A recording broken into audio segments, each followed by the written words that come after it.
Welcome to the 3DownNation podcast. I'm Justin Dunk, joined by John Hodge and JC Abbott. Today, we're discussing Nathan Rourke garnering international attention for his NFL preseason debut. The Roughriders looking to cover a massive spread at home. Eugene Lewis making his return to action for the Edmonton Elks. Tre Ford's impressive start to the CFL season. And Brandon Dadridge returning for the Ottawa Redblacks. But first, The Edmonton Elks have parted ways with President and CEO Victor Cui in what was termed as a mutual decision. Tom Richards, the chair of the team's board of directors, didn't provide any clear reasons for his dismissal. He also indicated that the status of head coach and general manager Chris Jones is solid. Hodge, what do you make of this mess?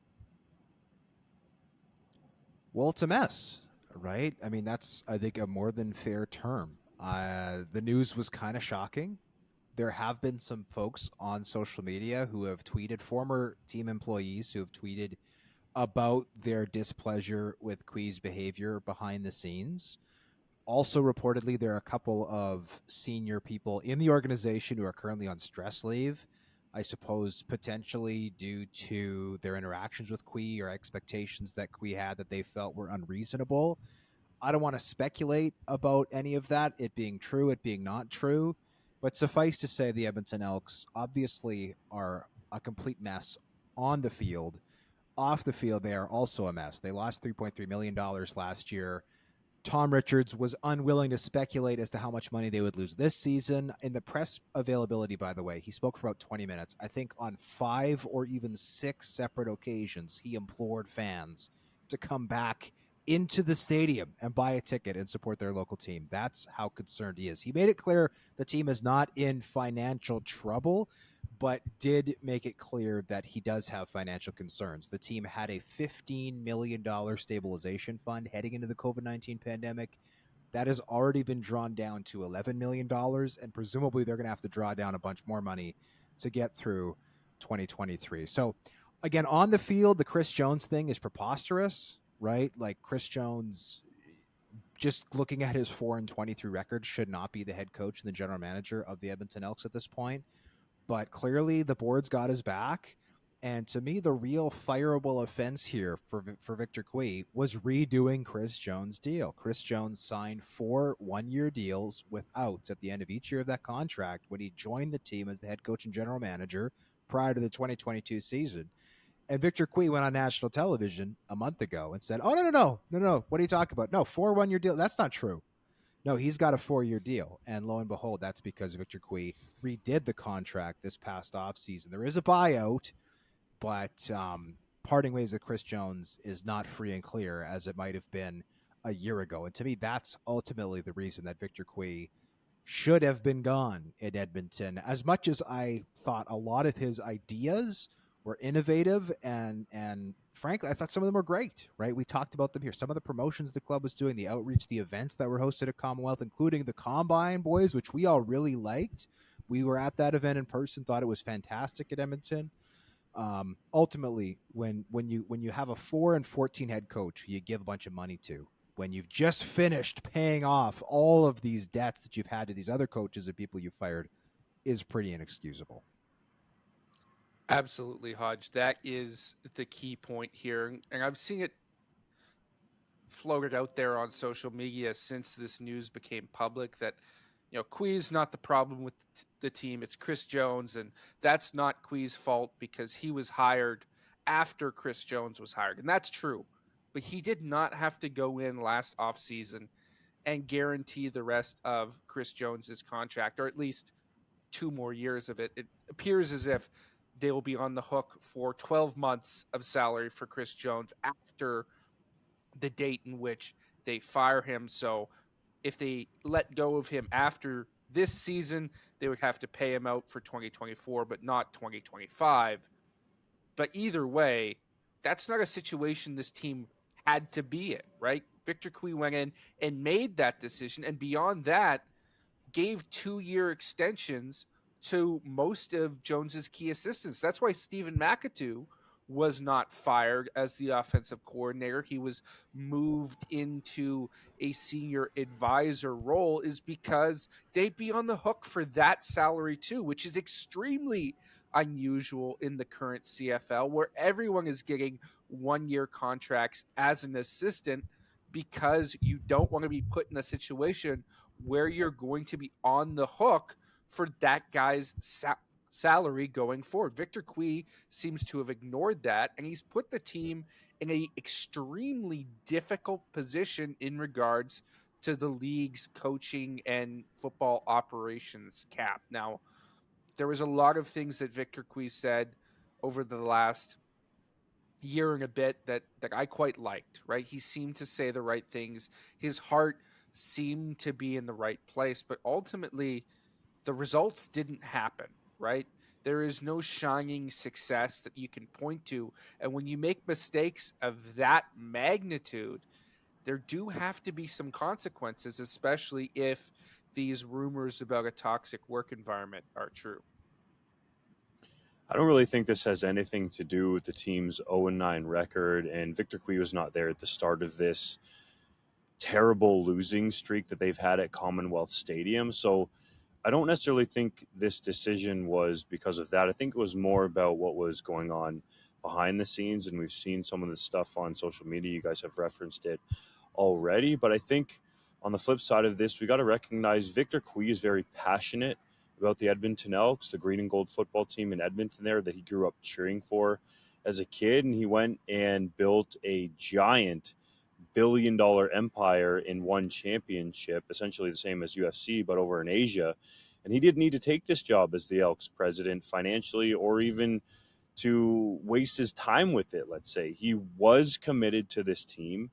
I think he had a lot of great ideas, and he had to fix a lot of what Chris Presson wrecked in his short stint as a president. That hire was an absolutely atrocious one by the Elks board of directors. That's on them. Cui had a lot of work to do, and I thought he was, based on all you hear and even talking to Cui and people in that organization and in the city of Edmonton, doing a decent job of contacting to the fans, listening to them, what they want to be able to come back to that team and do better and enjoy the franchise. And he would go out during games and sit with fans. So this is the stuff that I don't think we're going to hear about. There's going to be a lot of piling on Victor Cui right now, rightfully or wrongfully, but I think there's some important balance here because Cui is a very forward-thinking person. Like he told me when I sat down with him during the combine, when we were all there, that he had to view the Canadian market much different from Asia. And I think he had some forward-thinking ideas, but based on what you heard behind the scenes, I think he got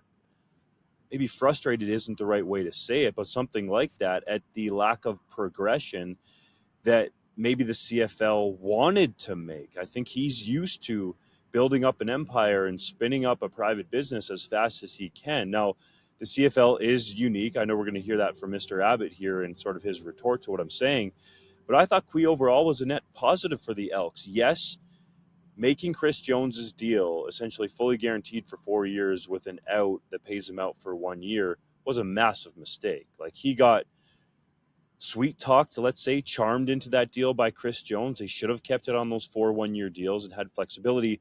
But Tom Richards said the Elks aren't even done yet paying Brock Sunderland and Jamie Elizondo. So yet again, another terrible decision by the board and Presson to sign those guys as long as they did. So I don't think all of this is on Cui. He had to deal with the ramifications of multiple poor decisions from the board and Presson before him. But I would imagine that on both sides, and this does seem like it was initiated by the board, that there was some frustration from Cui, and also the board didn't want to see their team continue losing football games and felt like they had to do something, and they're hamstrung by the football operations cap. So now we arrive at Cui parting ways. Well, the Elks did say, and Richards, frankly, I thought this was a bit surprising. He wasn't sure when Elizondo is going to be off the books or when the team's former GM, Brock Sunderland, would be off the books. But he did say they are mostly off the books. He said if there are any payments beyond 2023, they are very small payments. He was also asked about whether or not the team would pursue private ownership because they've always been community owned. Or at least certainly have been for many, many decades. Used to be a financial powerhouse as essentially a nonprofit. Now, not so much. And he said that is currently not something that they are pursuing. I will also say, and I'm not against private ownership. There's obviously been great, very successful private ownership regimes in the CFL. I don't get the sense that I've seen a lot. And granted, Alberta is a conservative province. I get all of that. But there seems to be this consensus in Edmonton that the reason this team is bad is because of the fact that it's public, and private ownership would fix everything. And to that, I will just remind people that bad private ownership is bad ownership, and good private ownership is good ownership. Good public ownership is good ownership, and bad public ownership is bad ownership. You can have good or bad, both. Right now, the Winnipeg Blue Bombers and Saskatchewan Roughriders are both publicly owned, and those teams are killing it, right? And there's lots of privately owned teams who are not. So for all the people begging and pleading for the Elks to put a big fat for sale sign and give the team to the highest bidder, I'm not saying that's a terrible idea. I'm not even saying it's a bad idea. All I'm saying is this board hasn't managed to pick a president that works yet. Why would they pick an owner who can turn this thing around? Yes, if somebody like Amar Doman comes along, absolutely, you sell the team. But once you sell the team, you can't get it back, or at least getting it back would be very, very hard unless the owner truly falters or fails. So that's all I'm going to say about private ownership, potentially with the Elks, is be careful what you wish for, because if you sell the team, you got to sell it to the right person, because private ownership is not a net positive or negative. It's just private, and you better make the right call. And let's be frank here, Hodge, right? If they were to go with a private ownership model, if that had been something that was available 2 years ago, Victor Cui is the type of guy who has the money to make that purchase and become an owner, right? He's a guy who built a $1 billion mixed martial arts empire in Asia, as Dunk alluded to earlier. So he is one of those guys who has that cash. And if we had the problems this time around, certainly a status as an owner rather than a president wouldn't have necessarily changed that. We will never know what Victor Cui could have done as president of the Elks. I think that is the sad thing about this situation. For all the positive things he said, ultimately the sample size is much too small to make any big statements about what he could have done on the business side. I know I was always more lukewarm on Cui than a lot of other people, because despite those warm and fuzzy feelings and that deep attachment to the organization, I felt the way he positioned himself was a little bit cult of personality-esque. He was very public with his sort of ideas and genius and past success, and that gives me bad willies at times, to be entirely frank, because I don't think, as Dunk mentioned, that the CFL is a direct equivalent to any other sporting enterprise. I don't think you can take success in one and immediately apply it to the CFL and have that same level of success. You can't run a mom and pop shop successfully in the same way you run a successful Walmart. Those are two entirely different business models that require two entirely different approaches.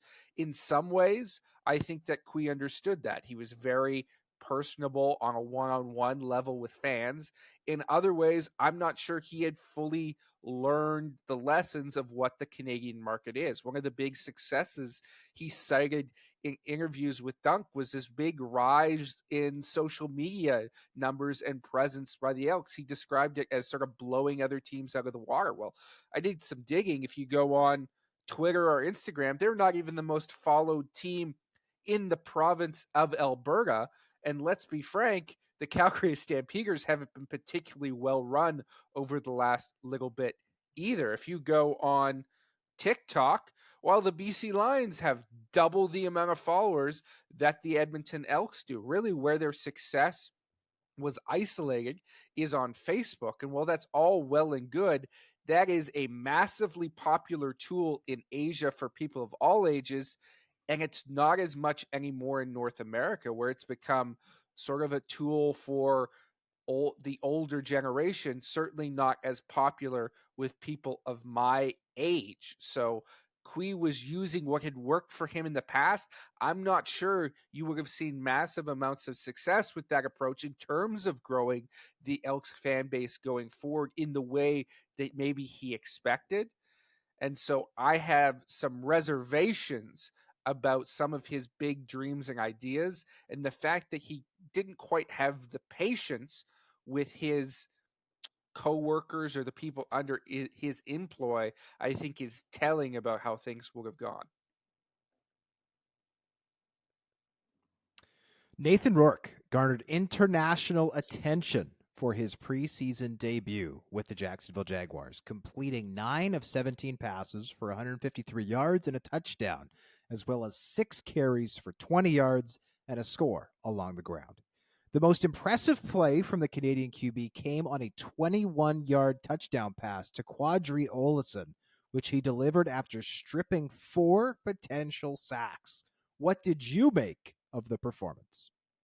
It was an incredible performance from start to finish, but let's just isolate that touchdown for a second, because it may be the single greatest play I've ever seen made on a football field. I mean, the way he avoided 4 surefire tackles in that play before throwing the touchdown pass while he was being hauled to the ground, it was incredible. Just a feat of athletic achievement unlike anything I've ever seen. And had this been in a regular season game, that would be the undisputed play of this NFL season. And it electrified everyone. I was in BC Place for the Lions game when this happened, and they showed that play on the Jumbotron, and the crowd went absolutely berserk on the first watch. And then when it was replayed again, it was like this quiet excitement as everyone celebrated initially. And then we're like, wait, how did he do that? I don't even understand this. It was an incredible moment. And to see not only his teammates on the Lions on the sideline cheer for his success, but also the Calgary Stampeders on the other sideline, his former opponents, do the very same thing and later in their own press conferences talk about how great that Nathan Rourke play was. I think it speaks volumes about not just how much the players in this league are supporting his level of success and rooting for him, but how this country as a whole is really rallying behind Nathan Rourke as sort of this next great CFL to NFL quarterback prospect. His first attempt to make it in the NFL was certainly something, and I think the best is yet to come. We've lost Dunk due to technical difficulties for the rest of this episode, unfortunately. But then again, I suppose I will have to rave about Nathan Rourke in his stead, because we all know that Justin Dunk is all things Mr. Canadian quarterback. This was a sensational play. I saw a clip from Pro Football Focus, this podcast, calling this a top 5 play in football history. On the one hand, that sounds remarkably hyperbolic, but then you watch the play again, you're like, actually, yeah, maybe. Now, this play did not happen in a regular season game, much less a playoff or Super Bowl. It happened right in the dying minutes of a preseason game between Jacksonville and Dallas. So it's unfortunate that it didn't get a larger audience. But then again, given the social media that we have, given the way in which these things can go viral, it is great that this got attention. I mean, hell, Patrick Mahomes was tweeting about this play, right? Which is amazing.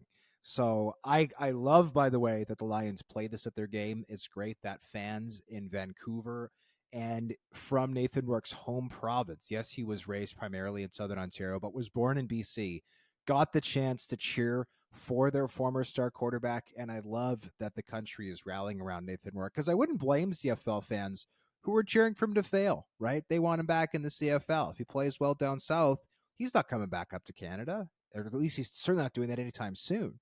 So I love that people are rallying behind Nathan Rourke, hoping that he achieves his dream of playing in the NFL. And certainly in a very short period of time, he has 100% shown that he belongs there. Obviously, he's not going to take the starting job away from Trevor Lawrence, who was the first overall pick in the draft in 2021, arguably the top quarterback prospect the NFL has seen in the last 10 years, certainly in the last 5.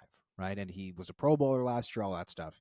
But Nathan Rourke has made a name for himself in a very short time. I don't think any CFL fans were surprised to see that happen, given how sensational he was a year ago, but it is very impressive nonetheless. And if you haven't already, please do yourself a favor. Check out the highlight. It's on our page at 3DownNation.com and watch it. And if you have watched it, do yourself a favor. Watch it again or again or again, because it is unbelievable, that play that happened. Super, super impressive. It is worth noting just how important performances like this, and in particular that play that really sticks in your mind, will be for Rourke going forward. Because as you mentioned, Hodge, he's not going to be the starting quarterback in Jacksonville this season. That is undisputed Trevor Lawrence for the Jaguars' hope the next 15, hey, even 20 years. And frankly, I'm not even sure if Rourke has a legitimate opportunity to grab the number 2 role for that team this season. They seem pretty set on having the veteran CJ Beathard have that role and then keep Rourke as the developmental number 3 who can potentially take over as a backup in the future.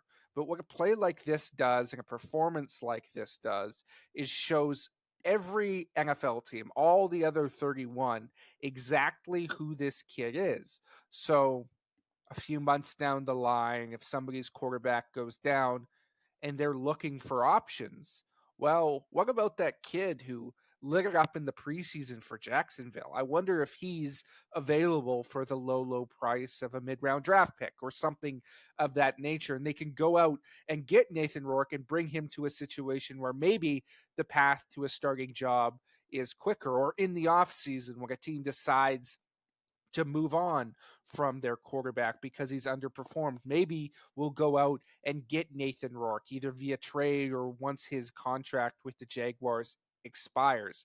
If he has these types of performances, he will become a known commodity in the league, not just with the 11 other teams that worked him out, but with every single franchise that might potentially have a need at quarterback down the line. And he can put himself in a position to make that leap to being a starter with a franchise other than the Jaguars, because it's not happening in Florida anytime soon.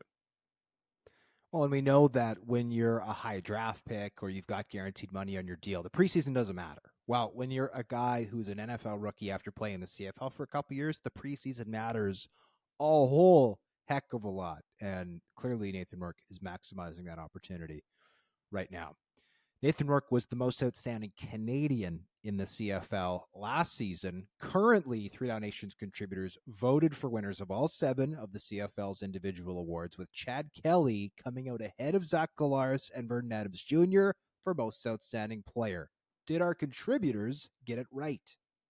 See, this is going to be an interesting segment because the two of us here both had dissenting voices to this particular pick. I know, Hodge, you backed Zach Collaros. I backed Vernon Adams Jr. Everyone else seemed to back Chad Kelly as the MOP, and he's not a bad pick by any stretch of the imagination. His development into a legitimate star at quarterback for Toronto has been thrilling to watch. It's a big part of why they're at the top of the league right now and favored to repeat as Grey Cup champions. And it is fantastic for the league as a whole to have a young, exciting quarterback with some clout behind his name, having the level of success that Kelly has had. And boy, with his performance last week, it's hard to argue with him. But I personally think Vernon Adams Jr., if he had not missed those 2 games with injury, and frankly missed 3, because let's not forget he went down in the first quarter of the game preceding his absence with that knee injury, he would be a slam dunk pick here. He has the highest yards per game of any quarterback in the league when you take all that stuff into account, barring that one poor performance against Toronto where he threw 6 interceptions. He's protected the football remarkably well. And in every single game this season, you can point to 1, 2, 3, sometimes even 4 throws that are simply elite caliber, the best throws of the week. And while some other guys have made a few of those throws, like Kelly or Collaros this year, nobody has done it with the level of consistency, in my mind, that Adams has, where every week you know he's going to have a spectacular ball placed in exactly the right spot. He has been remarkable in taking over the Lions quarterback job from Nathan Rourke. And right now he has my MOP vote, even if others disagree. So let me get this straight, JC. So you're saying that if you ignore the game where he had 6 interceptions, and if he hadn't gotten hurt, then Vernon Adams Jr. would be the MOP. So hold up, refresh my memory. Do injuries and interceptions count when it comes time for awards, or do we get to just ignore those? I mean, I think you can ignore some injuries. Oh, come on. No. And Vernon Adams Jr. is not the MOP. You can put it all in context, right? So if he's got 9 interceptions and 6 came in one game, that is far more impressive to me than a guy who has 9 interceptions that came in 9 separate games. Right? No. Like there is context to numbers, Hodge. No, I'm sorry. This is a blatant homer selection on the part. I don't even JC like Vernon Abbott. Adams Jr. Let's be frank here. We have beef. This is well documented. This is me rising above that to acknowledge his remarkable play. His remarkable play, which is a 13-9 touchdown interception ratio.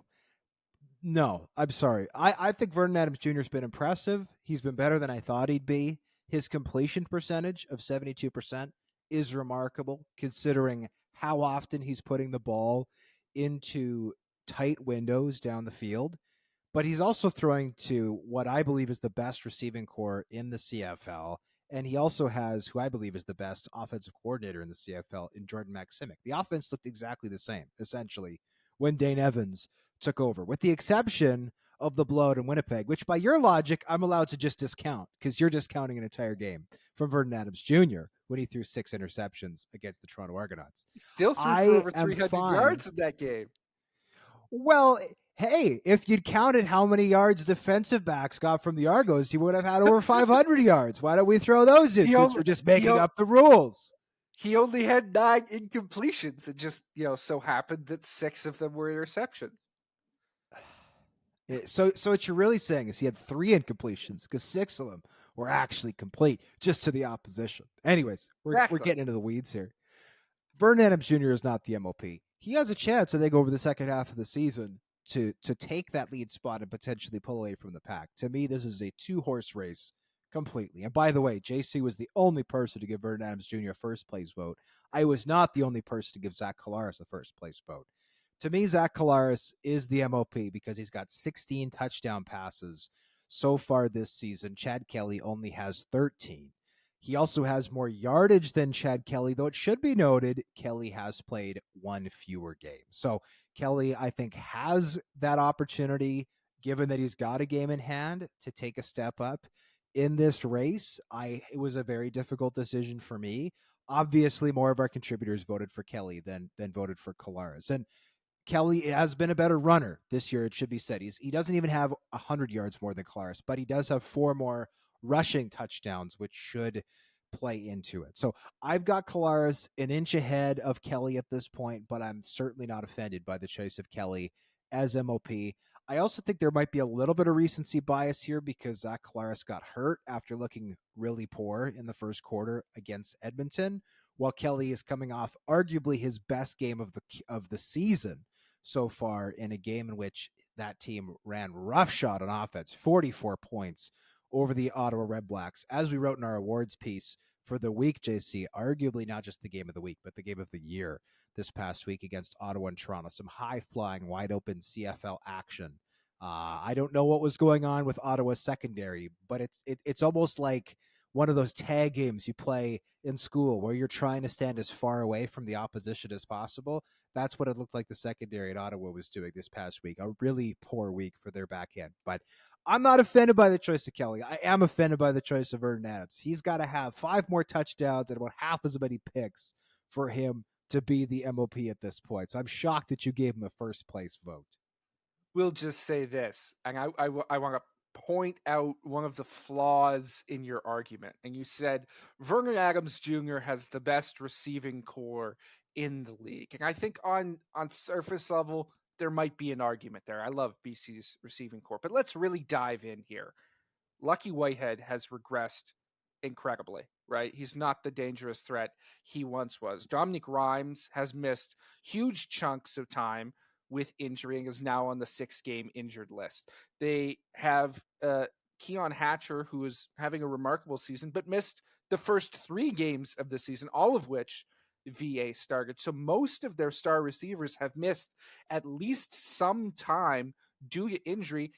Vernon Adams Jr. is out here throwing bombs to Justin McInnis, right? Like, that's not exactly a star-making turn. Meanwhile, you're giving Collaros full credit when he's throwing to, just a bunch of bums like Dalton Schoen, only the league's leading receiver a year ago, and Nick Dembski, who is having a career year as their top Canadian, and there's this guy named Kenny Lawler who's back, who's putting up 200 yards a game. Just a bunch he's played 3 games. Just a bunch of scrubs over there in Winnipeg, right? That no reason to argue that they have the best receiving core in the league. You've got somewhat of a point, but let's not forget Lawler missed the first 6 games of the year due to suspension. He's only played 3. Dembski sat out for 1 while his wife welcomed their first child, partner welcomed their first child. And Dalton Schoen's been banged up since the game in which he got rocked. I believe that was against was that the BC? I can't remember which game it was. But anyways, fair point. Winnipeg's receiving core has been very good as well, though has been, without star players at times, just as BC says. Maybe that's a wash. But do you think, I'll put you on the spot, who's the better OC, Jordan Maximic or Buck Pierce? Oh, that's a tough question. Right now, I'm going to say Maximic by a hair. Moving on. Moving on. Thank you for your answer. It's time to move on. The Edmonton Elks will visit the Hamilton Tiger Cats on Thursday. Whoa. You're skipping one here, Hodge. Come on. Okay, sorry. Go ahead. We got to talk more about the Collaros injury. Yeah, this is just a lack of professionalism from the people over here voting for Zach Collaros for MLP.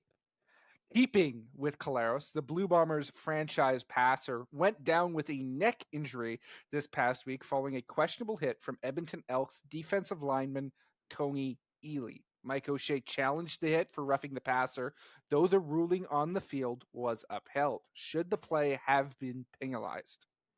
Obviously. This isn't even a question. The criteria for roughing the passer, and you can find it on my Twitter feed. It's quite a long description. There are 7 different ways in which a hit can qualify for roughing the passer. I'm not going to sit here and read them all out. However, one of them is delivering a late blow to the passer after the ball is released. I thought Ely's hit was late, but it's kind of borderline. The second one is contacting the passer in an unnecessary manner, including stuffing them to the ground, violently throwing them to the ground, or landing on them with most of the defender's weight. Coney Ely obviously did this. And then C was delivering a blow to the neck or head of the passer. Again, Coney Ely obviously did this. And I know some people have said, well, Zach was more of a runner at that point because he was outside of the... No, he threw an interception on the play. By definition, if you're throwing a forward pass, you are still a quarterback. He was behind the line of scrimmage, and there is no wording in this description that makes an exception for guys who are either A, out of the pocket, or B, diving headfirst.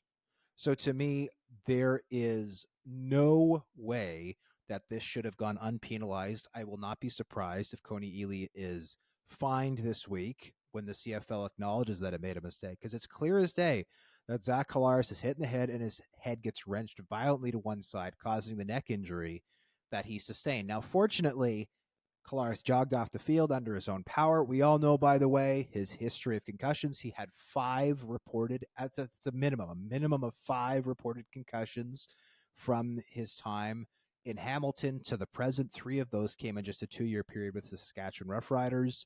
Fortunately, it's not a head injury, it's a neck injury. My sources have led me to believe that if he does not play this week, it will be mostly precautionary not dissimilar to how the BC Lions babied Vernon Adams Jr.'s knee injury a little bit, how the Toronto Argonauts held Chad Kelly out of the Calgary game after the ankle injury, because we all know the CFL season is a marathon, not a sprint. Doesn't make sense to put your franchise guy in harm's way when you can just be patient, let the backup play. And oh, by the way, when Drew Brown came into that game, I tweeted that he is better than a lot of CFL starting quarterbacks. And I did not realize that was a hot take. I got so many replies from people just aghast by what I'd said. And then he went out and threw for 300 yards and 4 touchdown passes.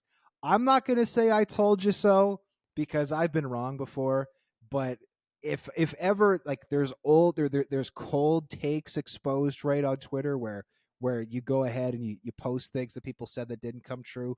If there's an opposite, please send them my tweet because that aged like a fine wine. Unlike my hair, which is falling out and turning grayer by the day. But regardless, the hit should have been fine. Hopefully Collaros makes a full recovery soon. And thank goodness it is in fact a neck injury and not yet another head injury, not just for Collaros' football career, but obviously for his health beyond football. Let me preface this by saying that despite my MOP vote, I have no ill will towards Collaros. He's a fantastic player, and the CFL is better off with him on the field. And I wish him nothing but good health because it would be truly devastating if this was another concussion and he's out for any length of time.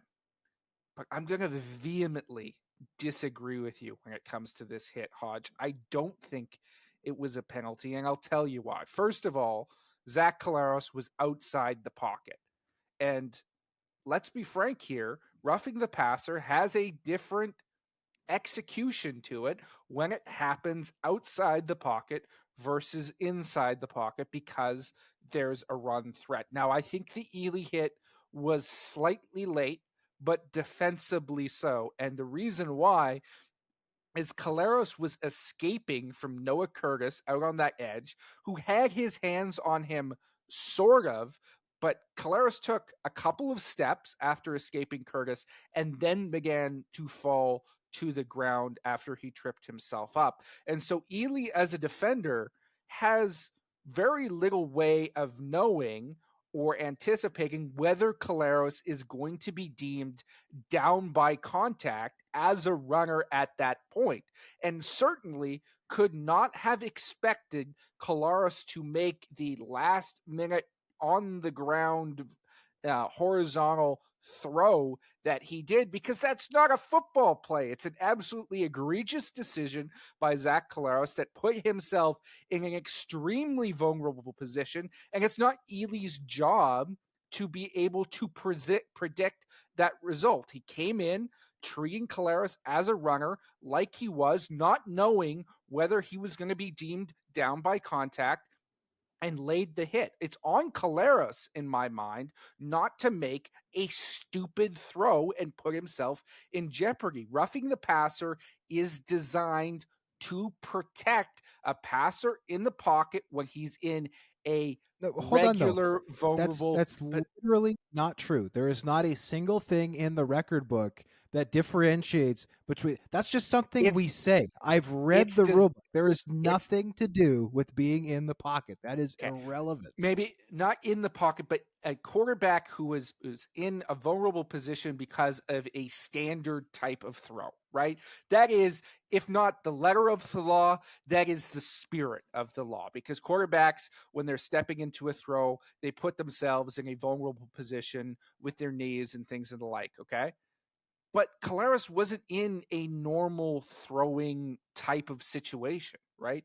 That is not what the rule is designed to protect. And so I don't think you can punish Ely for Collaros's poor decisions in this particular situation. He needs to protect himself in that situation. He made a poor decision, and not only did it cost his team on the scoreboard with a pick six, but it also cost him him personally, and that's just the unfortunate reality.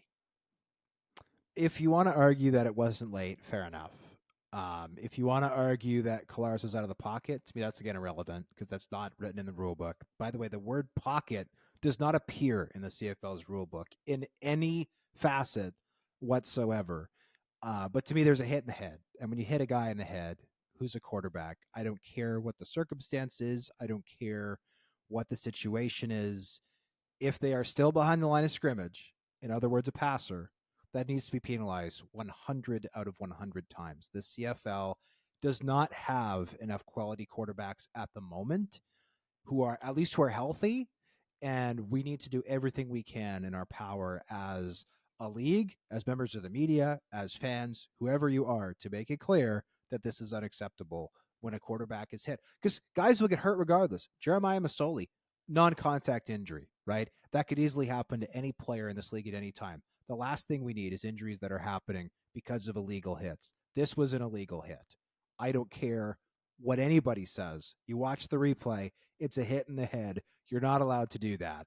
It needed to be penalized. It should be fined, and I hope it is. I know the CFL communications have already tweeted out an explanation they did during the game. It didn't meet the criteria. Well, I have eyeballs and can read, so I'm not an expert, but yes, it met the criteria. And if it doesn't meet the criteria, change what it says in your rule book to at least say, unless the quarterback is throwing the football in an unorthodox manner, then they're fair game, even though they're the two-time reigning MOP and one of the most exciting players in the league to watch, who now could be shelved because we didn't do anything to protect him. That's my opinion. I'm so glad you're leaning on your 20 plus years of refereeing experience to make these educated calls. I don't have any refereeing experience, but again, I can read the English language and I have eyeballs. So there is what's written in a rule book, and there's how a rule is executed. Let's be frank about then change that. the rule. If you're not calling the rule it's written, I mean, that's why have a rule book? That's how our legal system works too. It's called common law. Like, it's not everything that's written down is executed exactly as it is. There's important precedents, and to me, this didn't meet the previous precedent set. Now, if you want to flag it for a late hit to the head, quite frankly, I'd be sympathetic to calling it a different penalty. I would be, but it's not roughing the passer.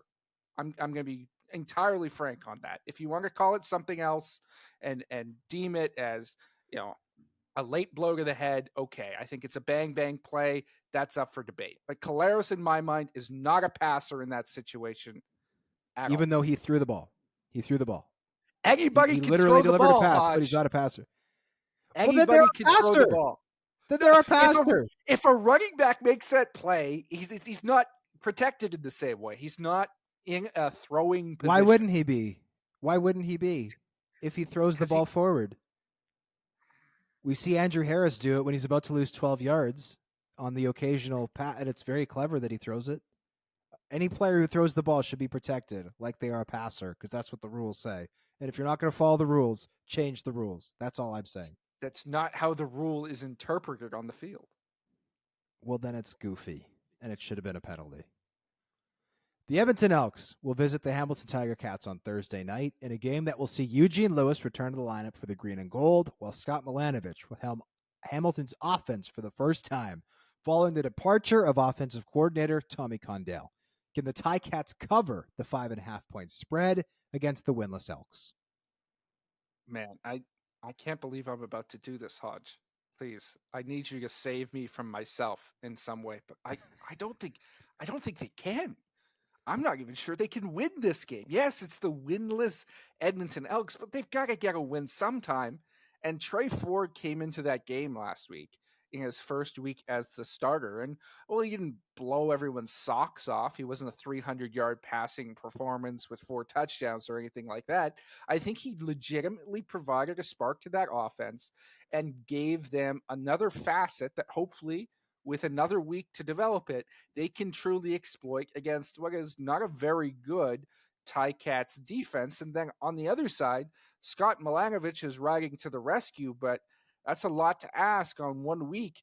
And Taylor Powell has not impressed me at all in his starts. So I believe the Edmonton Elks might actually have the better quarterback in this matchup. And in a game between two extremely poor teams, I'm going to side with the better QB. And in this situation, it is Tre Ford and Edmonton. I'm going to say something crazy, JC. Something even crazier than maybe not that crazy, but almost as crazy as your blatantly wrong opinion about the Zach Collaros roughing the passer non-call. I'm taking the Elks to win too. I'm going to watch this video back in a week and hate myself for doing this, but I am taking the Elks. They're going to win at some point. They've done nothing but lose, but honestly, I think it's easier for them to win on the road right now than it would be for them to win at home with all the pressure of that 22 game losing streak at home. I'm taking the Elks to win despite being 5.5-point underdogs. I'm taking them. I am. The Winnipeg Blue Bombers will visit the Calgary Stampeders on Friday night, where they will look to cover a 7-point spread at McMahon Stadium. Zach Collaros hasn't practiced this week due to a neck injury, while Jake Maier hasn't thrown a touchdown pass in 3 consecutive starts. Who you got in this one? So tell me again, how many touchdown passes does Jake Maier have in the last 3 games? That would be 0. And how many touchdown passes did Drew Brown throw for last week in a relief effort? That was 4, if I'm correct. Okay, I'm taking the Bombers. I'm taking them not just to win, but I'm taking them to cover a 7-point spread. I don't think the Calgary Stampeders are a terrible team. I like their defense. Their special teams cover units have been surprisingly bad, but kicking game is great, right, with Rene Paredes and with Cody Grace. But that offense is miserable. And if you can take away the run game, this team has nothing. Like Jake Maier has had 1 really good game in 9 outings so far this season. This team is 3-6 with good reason. I'm taking Winnipeg to win. I'm taking them to cover. And frankly, I don't care who's under center. I'm taking the Bombers. Yeah, it's shocking to say because Collaros has been the best quarterback in the league over the last 3 years, but the drop off from him to Drew Brown is almost nothing. Drew Brown is going to be a legitimate starter and future star in this league with one franchise or another. And he's going to get the chance potentially to audition for that role this week after blowing the socks off the Elks a week ago. I think he is going to do the same thing to the Stampeders.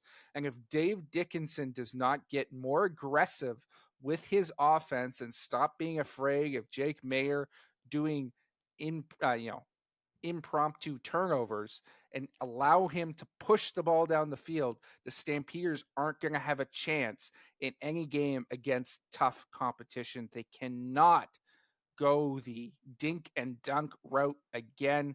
Winnipeg is going to win this by a mile. The Montreal Alouettes will visit the Ottawa Redblacks on Saturday night, where they are 2.5-point favorites, despite Cody Fajardo reportedly being a game-time decision for the 2nd week in a row due to a shoulder injury. These two clubs met in week 1 with the Owls coming out ahead by 4 points, though that was before Dustin Crum was at the controls for Ottawa. Can the Redblacks cover the short home spread? I loved what we saw from Dustin Crum this last week. He needed to show that he could go through more than one read. He needed to show that he could air the ball out and be accurate with his passes, not just in short dink and dunk, but in true like intermediate routes with occasional deep shots. And he did that brilliantly, I thought, against the Toronto Argonauts. With that said, I think the Alouettes have been the most underrated team in the CFL this year.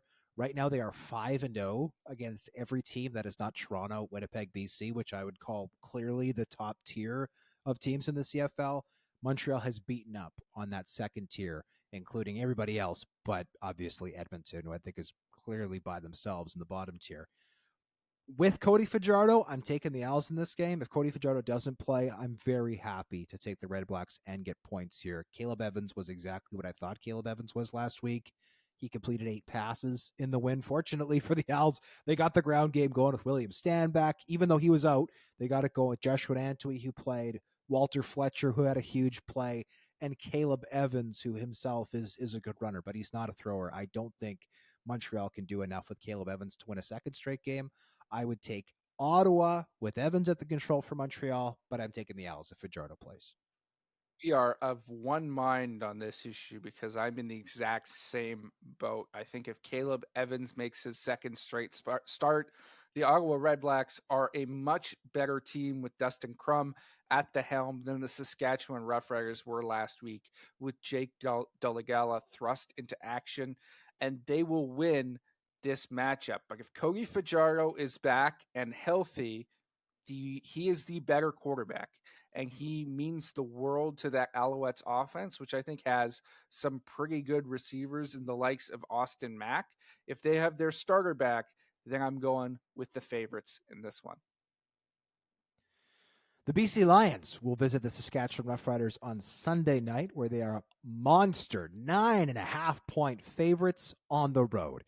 Mason Fine is reportedly out for 2 to 3 weeks with a hamstring injury, leaving Jake Dolegala as the presumed starter in Saskatchewan. Can the Riders do anything to keep this game close as they welcome the high-flying Lions to Mosaic Stadium? I did some quiet pontification on this when I first saw the line come out. I said, wow, that's a big spread. I don't know if the Lions can cover that in a tough place to play like Mosaic Stadium. I think I'm going to pick them to cover. And then I realized it's Jake Dolegala, quarterback. And all that flew out the window because there is no way that Jake Dolegala can go against the BC Lions defense and have even a average performance. The Riders are going to be in a rough situation this week at home. I think the Lions are going to run away with this game. I agree with you. I do not believe in Jake Dolegala. I love the throw that he made late in Touchdown Atlantic, and then when he got more opportunity to play again, after Fine got hurt, I didn't think he was impressive at all. The Lions, I think, are under pressure here to keep pace, or depending on what happens in the Winnipeg game, take first place in the West Division. They can't afford, despite their impressive record, to sit down and be complacent. They're going to pour it on here. I think the Lions win big as well. It's time for Hodge's Heritage Moment. On this day in 2016, Calgary Stampeders quarterback Bo Levi Mitchell revealed that he'd been fined for a series of tweets insinuating that the Saskatchewan Roughriders were playing fast and loose with the CFL's roster rules. A subsequent investigation by the league determined that the Riders were practicing with players who weren't under contract and paying them under the table. Saskatchewan was fined $60,000 and their salary cap was lowered by $26,000 for the violation. Mitchell acknowledged that he could have gone about handling the situation differently, but didn't regret blowing the whistle on Saskatchewan's misconduct. JC, this has since been known as the pre-practice squad scandal. Your thoughts? Well, I think Chris Jones isn't truly sticking to his guns in Edmonton right now, because if he wanted that team to be any better, he'd be pulling this one out again. Only $26,000 off the salary cap. That's nothing. Get some talent in there right now, Jones. Theoretically, that amount came because that's how much they paid, right, to get players to stay in Regina under the table. But the pre-practice squad will live in infamy. And anytime somebody says something like, oh, the CFL is just going to the dogs, or the CFL is just, it's like, well, less than 10 years ago, arguably the best player in the league was the one to break the news that another team was cheating. So if the league wasn't going to the dogs then, I don't see how it's going to the dogs now. The CFL, I think, is in a better place now than it was in 2016. Certainly, just this situation illustrating exactly that. What a mess that was that year in Riderville. Just take a moment to appreciate how the status of the two people involved in this has so dramatically changed in the last number of years. In 2016, Chris Jones, he's coming off the 2015 Grey Cup win in Edmonton. He's arguably, the best, if not, or one of the best, if not the best coach in the league. He's everybody's darling as he tries to turn around the Saskatchewan Roughriders. And Bo Levi Mitchell is the best quarterback in the CFL. Where 6 years later, Chris Jones is at the helm of an 0-9 team, only protected based on the guarantees in his contract. And Bo Levi Mitchell has looked just dreadful for the Hamilton Tiger Cats. A lot can change in a very short period of time in this league. For the record, 2016 was 7 years ago. I'm not very good at math, Hodge. That shows you also are not good at recognizing roughing the passer. It's now time for the 3-minute drill. Here we go.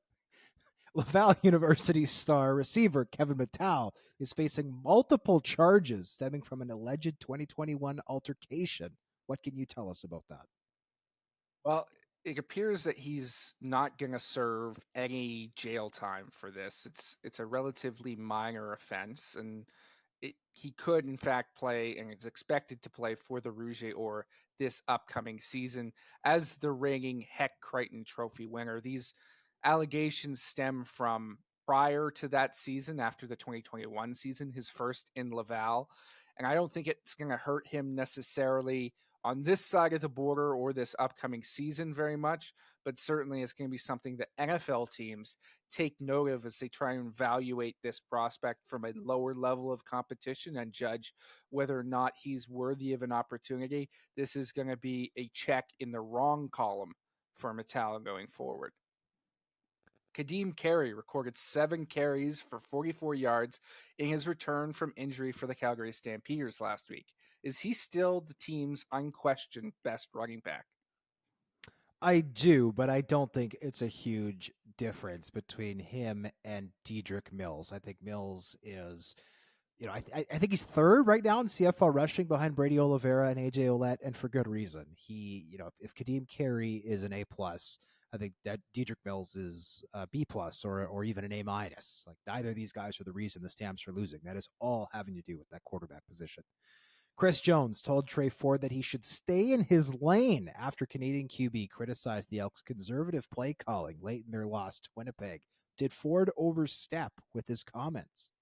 I don't think he did, right? He was, a little bit critical of the play calling, just in the sense that he would have wanted to be more aggressive, but he also said he'll do whatever the coach asks him to do. Now, I saw some people push back against this article and allege that we mischaracterized Chris Jones' comments against Tre Ford here. Let me be clear. Ford's name and his comments were directly referenced in the question to Chris Jones, at which point Chris Jones said we need to worry about executing and we should stay in our lane. Now, he didn't say Ford should stay in his lane, but the only person not in his lane at that time was Ford, who Jones had just been asked about. If that isn't directly calling out your quarterback, well, I hope the cotton candy clouds taste very good in the fantasy land that you're living in. Craig Dickinson said Mason Fine will miss 2 or 3 weeks due to a hamstring injury. Is that a big loss for the Riders? It is. I mean, Mason Fine has not blown the doors off in Riderville, but he showed meaningful signs of progress in that team's win over Ottawa recently. I do think that Jake Dolegala is going to be a step down from the North Texas product.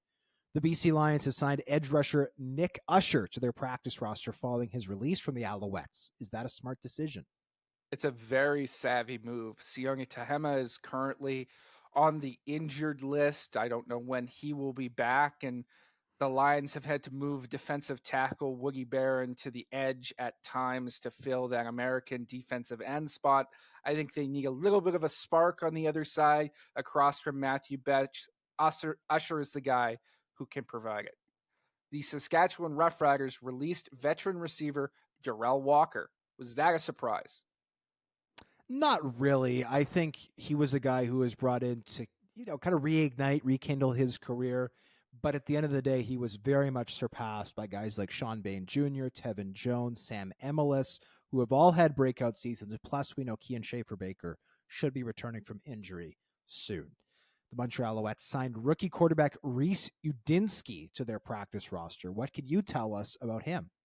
I really like him as a prospect coming out of the Richmond Spiders. He's a guy who I think fits the CFL game and can have some success here if given the opportunity.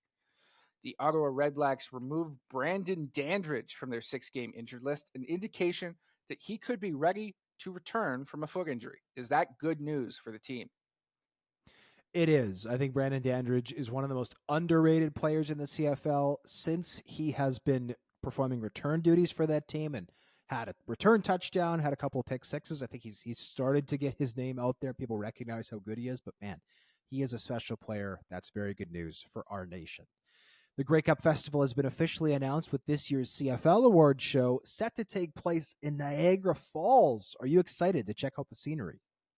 It's exciting for me. I've been to Niagara Falls, but not in my own recollection. I was a very small child when I went, so I am thrilled to be able to go and check it out while under the guise of, doing my job. The Saskatchewan Roughriders acquired Antonio Pipkin from the Hamilton Tiger Cats following an injury to Mason Fine. Can he help their quarterback room? I think he can. I mean, Antonio Pipkin is not going to be a starter in this league anytime soon, but this is a team that needed some veteran prowess, that needed a guy who can at least get them out of a game, and someone with some experience. And Antonio Pipkin fits all of those things. He's also a very good runner with the football. That might be a larger part of the offense, especially with Shea Patterson potentially taking on a larger role in Riderville. So I like this move a lot for them. On that note, we thank you as always for listening to the 3DownNation podcast. Justin Dunk sends his regrets. He was trying to do today's show from the University of Guelph, where the Griffins are currently having their training camp. And his setup, needless to say, fell apart just like the 2022 Guelph Griffins did in the standings. So he will be back next week along with Mr. Dunk.